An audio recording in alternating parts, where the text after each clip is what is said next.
ಮರೆಯಲಾರೆ ವಿಶೇಷ ಕಾರ್ಯಕ್ರಮಕ್ಕೆ ನಿಮ್ಮೆಲ್ಲರಿಗೂ ಕೂಡ ಮತ್ತೊಮ್ಮೆ ಸ್ವಾಗತ. ನಮ್ಮ ಜೊತೆ ಇದ್ದಾರೆ ವಿಶೇಷ ಅತಿಥಿ ಶ್ರೀ ಶ್ರೀ ವಿಶ್ವೇಶತೀರ್ಥ ಸ್ವಾಮೀಜಿ.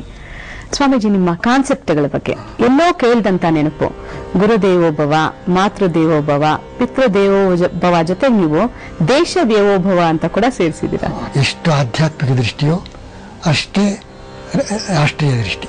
ರಾಷ್ಟ್ರೀಯತೆ ಮತ್ತು ಆಧ್ಯಾತ್ಮಿಕತೆ ಎರಡನ್ನೂ ನನ್ನ ಜೀವನದಲ್ಲಿ ನಾನು ಅಳವಡಿಸಿಕೊಳ್ಳುವ ಪ್ರಯತ್ನ ಮಾಡ್ತಾ ಇದ್ದೀನಿ. ಅದ್ರ ಬಗ್ಗೆ ಯಾವ ರೀತಿಯ ಒಂದು ಸಂದೇಶವನ್ನು ಕೊಡ್ತಾರೆ? ನಾನು ಹೋದೆಲ್ಲ ಜನರಿಗೆ ದೇಶ ಏನು, ಬರೀ ದೇಶ ಅಂದರೆ ಬರೀ ಭೂಮಿ ಮಾತ್ರ ಅಲ್ಲ, ಇಲ್ಲಿ ವಾಸ ಮಾಡುವ ಜನರು ಎಲ್ಲರೂ ದಲಿತರಿಂದ ಆರಂಭಿಸಿ ಎಲ್ಲರನ್ನೂ ಪ್ರೀತಿಸಿ ಪ್ರಾಮಾಣಿಕವಾಗಿ ಜೀವನ ನಡೆಸಿ ಭ್ರಷ್ಟತನಕ್ಕೆ ಅವಕಾಶ ಕೊಡದೆ ನಾವು ಎಷ್ಟು ಭ್ರಷ್ಟಾಚಾರ ಮಾಡ್ತೀವೋ ಅಷ್ಟು ನಮ್ಮ ವೈಯಕ್ತಿಕ ಹಾನಿ ಅಲ್ಲ, ದೇಶಕ್ಕೆ ಭಾರಿ ಹಾನಿ. ಅದಕ್ಕೋಸ್ಕರ ಪ್ರಾಮಾಣಿಕತನದಿಂದ ವರ್ತಿಸಿ ಎಲ್ಲರನ್ನೂ ಪ್ರೀತಿಸಿ, ಇದನ್ನು ಎಲ್ಲ ವಿದ್ಯಾರ್ಥಿಗಳ ಸಭೆಯಲ್ಲಿ ಪ್ರಶ್ನೆಯ ಸಂವಾದದಲ್ಲಿ ಇದನ್ನು ಒತ್ತಿ ಹೇಳ್ತಾ ಇದ್ದೇವೆ. ಇನ್ನು ತಮ್ಮನ್ನ ನೋಡಿದ್ರೆ ಒಂದು ಆಶ್ಚರ್ಯ ಆಗ್ತಾ ಇರುತ್ತೆ. ನೀವೊಂಥರ ಜಿಂಕೆ ಮರಿತಾರ, ಅಂದ್ರೆ ಎಷ್ಟು ಚಟುವಟಿಕೆಯಿಂದ ಇರ್ತೀರಾ. ನೀವು ದಣಿವರಿಯದ ಚೇತನ, ಒಂದು ರೀತಿ ಯಾವಾಗ್ಲೂ ಕೂಡ ಆಕ್ಟಿವ್ ಆಗಿರುವಂತದ್ದು, ತುಂಬಾ ಟೈಮ್ ಸೆನ್ಸ್ ನಿಮ್ಗೆ. ಸೊ ಇದ್ರ ಬಗ್ಗೆ ಎಲ್ಲ ಹೆಂಗೆ ನಿಮ್ಗೆ ಅಷ್ಟೊಂದು ಶಕ್ತಿ ಇರ್ಲಿಕ್ಕೆ ಏನ್ ಕಾರಣ ಅಂತ ಹೇಳ್ತೀರಾ? ಅದಕ್ಕೆ 2-3 ಕಾರಣ. ಒಂದು, ನನ್ನ ಶರೀರ ಲಘು ಶರೀರ, ಅದರಿಂದ ಅದಕ್ಕೆ ಚಟುವಟಿಕೆ ಮಾಡಲಿಕ್ಕೆ ಈಗ ಕಾಯಿಲೆ ಕೂಡ ಬರುವುದಿಲ್ಲ, ಹಾರ್ಟ್ ಇಂಥದ್ದು ಯಾವುದು ಬರುವುದಿಲ್ಲ. ನನ್ನ ಶರೀರ ಕೃಷಿ ಶರೀರ, ಇದು ಒಂದು ಲಘುವಾದ ಶರೀರ. ಕಾಫಿ ಚಹಾ ಇಂಥದ್ದಕ್ಕೆ ಅವಕಾಶವೇ ಇಲ್ಲ. ಆಹಾರದ ಶಿಸ್ತು ಆಹಾರವನ್ನು ಬಹಳ ಪರಿಮಿತ ಪ್ರಮಾಣದಲ್ಲಿ ಸ್ವೀಕಾರ ಮಾಡೋದು, ಹೀಗೆ ಆಹಾರದ ಶಿಸ್ತು ಮತ್ತು ನಿತ್ಯ ದೇವರ ಪ್ರಾರ್ಥನೆ ಜಪ ಕಟ್ಟುನಿಟ್ಟಾಗಿ ನಡೆಸ್ತಾ ಇದ್ದೇನೆ. ಇನ್ನು ಸ್ವಾಮಿಗಳು ಇಷ್ಟೊಂದು ಸಾಮಾಜಿಕವಾಗಿ, ಧಾರ್ಮಿಕವಾಗಿ, ಶೈಕ್ಷಣಿಕವಾಗಿ ಸಾಕಷ್ಟು ಸಾಧನೆಗಳನ್ನ ಮಾಡ್ತಾ ಇದ್ರು ಕೂಡ ಕೆಲವೊಬ್ರು ಸ್ವಾಮಿಗಳು ಒಂದು ಪಕ್ಷಕ್ಕೆ ಮಾತ್ರ ನೀವು ಸೀಮಿತ ಅನ್ನುವಂತ ಮಾತುಗಳನ್ನ ಹೇಳ್ತಾ ಇರ್ತಾರೆ. ಸೊ ಅವ್ರ ಬಗ್ಗೆ ಏನಾದ್ರೂ ನಿಮ್ಗೆ ಕನಿಕರ ಇದೆಯಾ ಅಥವಾ ಬೇಸರ ಇದೆಯಾ? ಯಾವ ರೀತಿ ಅಂತ ನಾನು ಅನೇಕ ಸಲ ಸ್ಪಷ್ಟೀಕರಣ ಮಾಡ್ತೇನೆ. ಆದರೂ ಕೆಲವು ಉದ್ದೇಶಪೂರ್ವಕವಾಗಿ ನಮ್ಮನ್ನೊಂದು ಪಕ್ಷಕ್ಕೆ ನೀಡುವ ವಿಚಾರ ಮಾಡ್ತಾ ಇದ್ದಾರೆ ಹೊರತು ನಾನು ಎಲ್ಲ ಪಕ್ಷದವರ ಜೊತೆಗೆ, ಅದು ಎಲ್ಲಿಯಾದರೂ ಹಿಂದೂ ಧರ್ಮಕ್ಕೆ ಹಾನಿಕಾರಕವಾದ ಕಾರ್ಯ ಮಾಡಿದರೆ ಯಾರಂತೂ ನೋಡುವುದಿಲ್ಲ.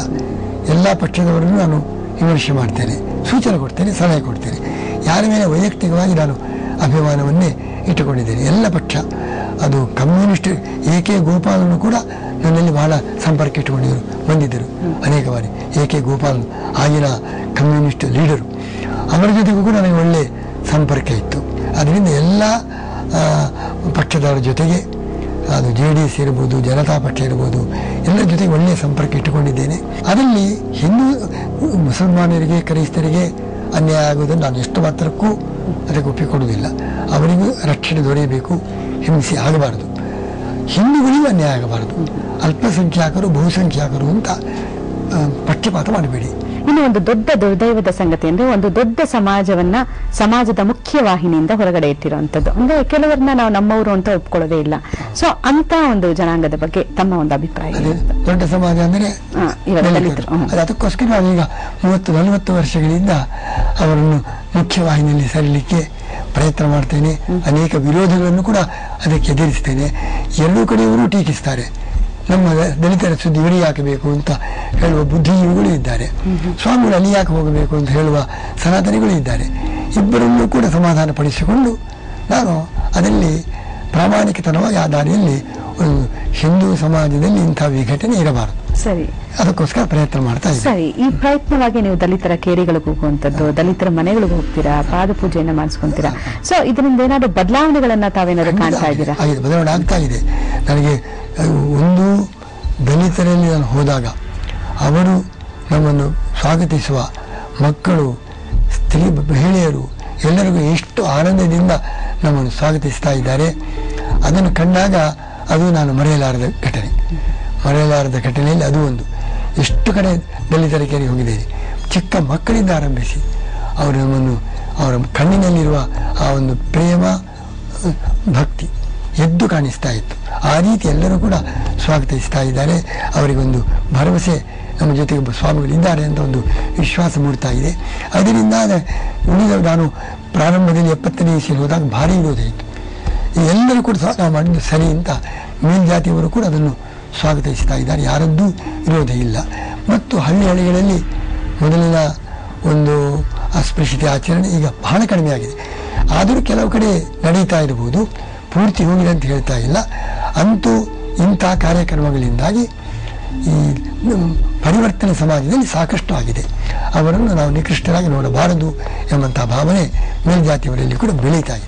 ಸಾಕಷ್ಟು ಬದಲಾವಣೆಗಳಾಗ್ತಾ ಇದೆ ಅನ್ನುವಂಥ ತೃಪ್ತಿ ತಮಗಿದೆ ಅಂತ ಹೇಳ್ತೀರಾ? ಪೂರ್ತಿ ಆಗಿದೆ ಅಂತ ಹೇಳುವುದಿಲ್ಲ, ಅದು ತುಂಬಾ ಪ್ರಗತಿ ಆಗಿದೆ. 70ನೇ ಇಸವಿಯಲ್ಲಿ ಆರಂಭಿಸಿದ್ದೇನೆ, ಈ 40 ವರ್ಷ ಆಗಿದೆ. ಸಾಕಷ್ಟು ಬದಲಾವಣೆ ಆಗಿದೆ. ಆಗ ವಿರೋಧ ಮಾಡಿದ ಅನೇಕ ಮಠಾಧಿಪತಿಗಳು ನೀವು ಮಾಡುವುದು ಸರಿ ಅಂತ ಮತ್ತೆ ದೊಡ್ಡ ದೊಡ್ಡ ಮಠಾಧಿಪತಿಗಳೇ ನಮಗೆ ಬೆಂಬಲ ಕೊಟ್ಟಿದ್ದಾರೆ. ಸರಿ, ಇನ್ನು ಭವಿಷ್ಯ ಭಾರತದ ಬಗ್ಗೆ ನಿಮ್ಮ ಕನಸುಗಳೇನು ಸ್ವಾಮೀಜಿ? ಭವಿಷ್ಯ ಭಾರತದ ಬಗ್ಗೆ ನನಗೆ ಬಹಳ ಭಯ ಇದೆ. ಒಂದು ಕಡೆಯಲ್ಲಿ ಈ ಮತಾಂತರ ಪ್ರವೃತ್ತಿ ಬೆಳೀತಾ ಇದೆ, ಬೇರೆ ಬೇರೆ ಆಮಿಷ ನೀಡಿ ಮತಾಂತರ. ಒಂದು ಕಡೆ ಭ್ರಷ್ಟಾಚಾರ ವಿಪರೀತವಾಗಿ ಬೆಳೀತಾ ಇದೆ. ದೇಶಭಕ್ತಿ ಎಷ್ಟು ಬೇಕೋ ಅಷ್ಟು ಕಂಡು ಬರ್ತಾ ಇಲ್ಲ. ಭಯೋತ್ಪಾದನೆ, ಇದೆಲ್ಲದರಿಂದ ಭವಿಷ್ಯ ಭಾರತದ ಸ್ವರೂಪ ಹೇಗೆ ಎಂಬುದಾಗಿ ನಾವು ಗಾಬರಿ ಪಡ್ತಾ ಇದ್ದೇವೆ. ಆದರೂ ನನಗೆ ದೇವರಲ್ಲಿ ವಿಶ್ವಾಸ ಇದೆ, ನಮ್ಮ ಜನತೆಯಲ್ಲಿ ಕೂಡ ಭರವಸೆ ಇದೆ. ಏನೇ ಆದರೂ ಸರಿಯಾದ ಕ್ರಾಂತಿಯಾಗಿ ಸಮಾಜ ಸುಧಾರಣೆಯಾಗಿ ಆಗ್ತದೆ ಎಂಬ ಭರವಸೆ ಇದೆ. ಈ ದೇಶದ ಜನತೆ ಮೇಲೆ, ದೇವರ ಮೇಲೆ ನನ್ನ ವಿಶ್ವಾಸ ಇದೆ. ಬಹಳ ಭಯ ಉದ್ವೇಗ ಇದ್ದರೂ ಸರಿಯಾಗ್ತದೆ. ಅದಕ್ಕೆ ಬೇಕಾದ ಹೋರಾಟ, ಚಳವಳಿ, ಕ್ರಾಂತಿಯಾಗಿ ಈ ದೇಶ ಎಲ್ಲವನ್ನು ಮೀರಿ ನಿಲ್ಲುತ್ತದೆ ಎಂಬುದಾಗಿ ನನಗೆ ವಿಶ್ವಾಸ ಇದೆ. ಸರಿ ಸ್ವಾಮೀಜಿ, ಸಾಮಾಜಿಕವಾಗಿ, ಧಾರ್ಮಿಕವಾಗಿ, ಶೈಕ್ಷಣಿಕವಾಗಿ ಸಾಕಷ್ಟು ನೀವು ಚಟುವಟಿಕೆಗಳಲ್ಲಿ ಹಮ್ಮಿಕೊಂಡಿರುವಂತದ್ದು, ಸಾಕಷ್ಟು ನೀವು ಸಕ್ರಿಯವಾಗಿ ಭಾಗವಹಿಸಿರುವಂತದ್ದು. ಸೊ ಇಂತಹ ಒಂದು ಸಂದರ್ಭದಲ್ಲಿ ನಿಮ್ಗೆ ಯಾವತ್ತಾದ್ರೂ ಇವಾಗ ಕೆಲವೊಬ್ಬರು ನಿಮ್ ಬಗ್ಗೆ ಮಾತನಾಡುವಂತಹ ಸಂದರ್ಭದಲ್ಲಿ ನಿಮ್ ಬಗ್ಗೆ ವಿರೋಧ ವ್ಯಕ್ತಪಡಿಸುವಂತಹ ಸಂದರ್ಭದಲ್ಲಿ ಈ ಸನ್ಯಾಸಿ ಜೀವನದ ಬಗ್ಗೆ ಏನಾದ್ರು ಬೇಜಾರೇನಾದ್ರು ಆಗಿದೆಯಾ ತಮಗೆ? ಖಂಡಿತ ಆಗಿಲ್ಲ. ಹಾಗೆ ಸನ್ಯಾಸ ಜೀವನ ಇದ್ದದ್ದರಿಂದ ಇಷ್ಟು ಜನ ಸಂಪರ್ಕದಿಂದ ಹೆಚ್ಚು ಕೆಲಸ ಮಾಡಲಿಕ್ಕೆ ಅವಕಾಶ ಆಗಿದೆ. ಇದೇ ಸನ್ಯಾಸ ಆಗದಿದ್ದರೆ ಇಷ್ಟು ಸಾಧನೆ ಆಗ್ತಾ ಇರಲಿಲ್ಲ. ಆದ್ದರಿಂದ ಸನ್ಯಾಸ ಜೀವನ ದೇವರು ಕೊಟ್ಟ ದೊಡ್ಡ ಒಂದು ವರ ಅಂತ ನಾನು ಭಾವಿಸಿದ್ದೇನೆ. ಸಾಮಾಜಿಕ ಸಂಪರ್ಕ ಹೆಚ್ಚು ಬೆಳೆಯಲಿಕ್ಕೆ ಮತ್ತು ನಮ್ಮ ವಿಚಾರವನ್ನು ಕಾರ್ಯಗತಗೊಳಿಸಲಿಕ್ಕೆ ಹೆಚ್ಚು ಅನುಕೂಲ ಆಗಿದೆ. ಸರಿ, ಇನ್ನು ಸನ್ಯಾಸಿ ಜೀವನ ತುಂಬಾನೇ ಸರಳ ಅಂತ ಕೆಲವರೆಲ್ಲ ಅನ್ಕೊಂಡ್ಬಿಟ್ಟಿರ್ತಾರೆ. ಸೊ ಸನ್ಯಾಸಿ ಜೀವನದ ಕಠಿಣತೆಗಳೇನು ಅಂತ ಹೇಳ್ತೀರಾ? ಸನ್ಯಾಸಿ ಜೀವನ ಕಠಿಣತೆ ಉಂಟು, ಅದನ್ನು ಅಲ್ಲಗಳೆಯುವುದಿಲ್ಲ. ಆದರೆ ಅದರಲ್ಲಿ ಒಂದು ಖುಷಿ ಇದೆ. ಅದೊಂದು ಹೋರಾಟ. ಇಷ್ಟೆಲ್ಲ ಕಷ್ಟಗಳನ್ನು ಎದುರಿಸಿಕೊಂಡು ಮುಂದೆ ಸಾಗುವುದೇ ಒಂದು ಜೀವನದಲ್ಲಿ ಒಂದು ಉತ್ಸಾಹವನ್ನು, ಒಂದು ಸಂತೋಷವನ್ನು ಅದು ಮೂಡಿಸುತ್ತದೆ. 80 ವಸಂತಗಳ ಸಾರ್ಥಕ ಜೀವನವನ್ನ ಪೂರೈಸಿದ್ದೀರಾ ನೀವು. ಒಂದ್ಸಲ ಹಿಂದಿರುಗಿ ನೋಡಿದಾಗ ನಿಮ್ಗೆ ಏನ್ ಅನ್ಸುತ್ತೆ ಸ್ವಾಮೀಜಿ? ಪೂರ್ತಿ ನಮ್ಮ 80 ವರ್ಷದ ಜೀವನ ಅದು ಪರಿಪೂರ್ಣತೆಯನ್ನು ಪಡೆದಿದೆ ಅಂತ ನಾವು ಹೇಳುವುದಿಲ್ಲ. ನಾವು ಈಗಿನ ವಿಚಾರ ಮಾಡುವಾಗ ಎಷ್ಟೋ ಕಾರ್ಯಗಳನ್ನು ಮುಂಚೆ ಮಾಡಿದ್ದರೆ ಇನ್ನೂ ಹೆಚ್ಚು ಸಾಧನೆ ಆಗ್ತಿತ್ತು. ಎಷ್ಟೋ ಕೆಲಸ ಆ ಕಾಲದಲ್ಲಿ ಮಾಡಿಲ್ಲ, ತಡವಾಗಿ ಮಾಡಿದ್ದೇನೆ, ಇದನ್ನು ಬೇಗ ಪ್ರಾರಂಭ ಮಾಡಬೇಕಿತ್ತು, ಇದೆಲ್ಲ ಅನ್ನಿಸ್ತಾ ಇದೆ. ಎಷ್ಟೋ ಕೊರತೆಗಳು ನಮ್ಮ 80 ವರ್ಷದ ಜೀವನದಲ್ಲಿ ಎಷ್ಟೋ ಕೊರತೆಗಳಿವೆ. ಇಷ್ಟು ಕೊರತೆಗಳಿದ್ದರೂ ಕೂಡ ಏನೂ ಸಾಧನೆ ಮಾಡದ ಜೀವನ ಆಗಿಲ್ಲ. ಕೆಲವಾದರೂ ಸಾಧನೆ ಆಗಿದೆ ಎಂಬ ಸಮಾಧಾನ, ಸಂತೃಪ್ತಿ ಅಲ್ಲ, ಒಂದು ಸಂತೋಷ ಇದೆ. ಕೆಲಸಗಳ ಆದಷ್ಟು ಕೂಡ ಮತ್ತಷ್ಟು ಏನಂತಂದ್ರೆ ಮತ್ತಷ್ಟು ಕೆಲಸ ಮಾಡೋಣ ಅನ್ನುವಂತ ಹುಮ್ಮಸ್ಸು. ಇನ್ನು ಅನೇಕರ ಸಾಧನೆ ನೋಡುವಾಗ ನಮ್ಮ ಸಾಧನೆ ಸಾಲದು ಅಂತ ಅನಿಸ್ತಾ ಇದೆ ಬೇರೆ ಬೇರೆ ವಿಷಯದಲ್ಲಿ.